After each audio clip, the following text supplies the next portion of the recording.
Mike, it sounds like you are pretty frustrated with others in your area's emergency communications group. Let's face it, not everyone will get along, but quitting won't help anyone. It sounds like Independence County, Arkansas, Aries has lost a pretty dedicated volunteer, and I'd urge you to reconsider. Before I got involved with it, there was a huge blow-up between some local hams in my area, splitting Aries and Racy's membership. I really don't know the details, but they are separate to this day, which is really just a pain for everyone. The funny thing is, I think the people involved in the blow-up are not around anymore. Racy's hat I wear with when I work in the EOC and with fire stations and other local governments, and then I put on the Aries hat for when I work at the hospital and the Red Cross. That's the way I'm part of the solution. Sounds like you've gained sufficient radio knowledge since you earned your license to build a pretty competent station. I hope you have some HF capabilities to go with that 2-meter station that you have. HF would get you beyond the range of your 2 meters and get you into those statewide traffic nets, which can become important in emergencies. I hope to see another video from you soon on how you're being part of the solution for emergency communications in your area. Let's keep it positive. Don't focus on others and what they're doing wrong, but what's being done right and what you're doing to help. You tell I was looking down at a little bit of script there, but time to go off script and say, if folks are passing around software and you don't agree with that, just decline. It's not worth really making enemies over. You can participate in what you want to participate in. You can do what you want to do, but leave what others want to do. Keep it to them, and if they're passing around software, well, they'll have to deal with that. Working in the industry, I think, software, you don't want to really pass it around if it's for sale. There's enough freeware stuff out there, open source, to go around and to handle most of the duties of all that, all the stuff that's being passed around that's unlicensed.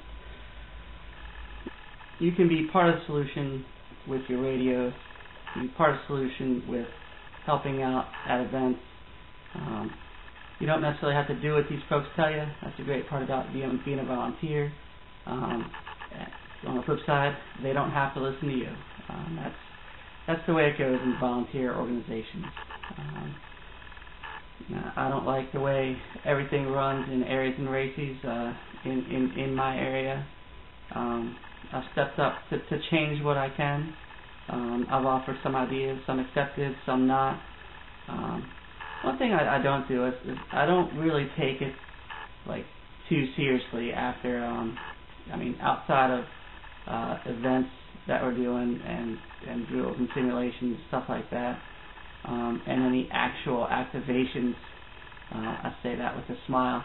I don't really think that hands are going to be called out for most things.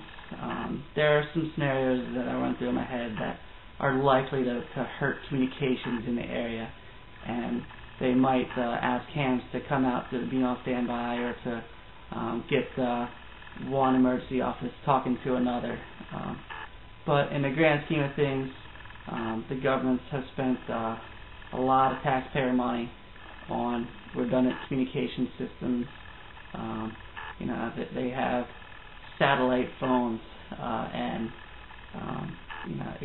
expensive radios and all that good stuff, redundant sites.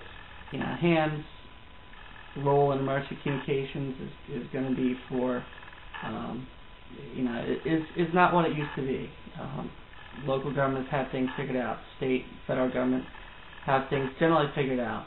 Where hands come in is in those instances where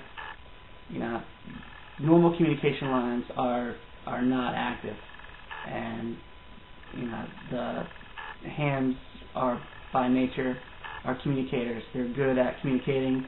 They know when they can use VHF, UHF, or HF to get the communication through.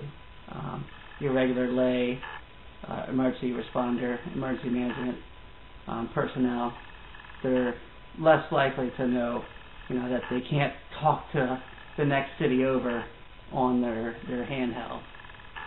But hands are going to know that, hey, you're going to need a good fixed station VHF if it's line of sight, or an HF NVIS or something like that for if it's not quite line of sight.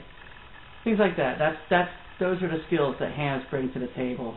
And in the big events, hands are really going to be there waiting for the FEMA satellite truck to show up.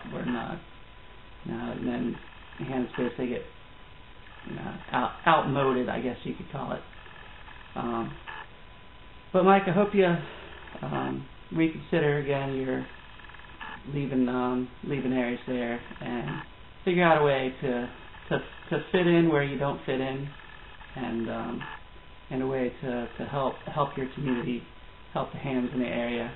And I'll say 7-3, and I guess I'll close like a hand. It's Joe, NE3R.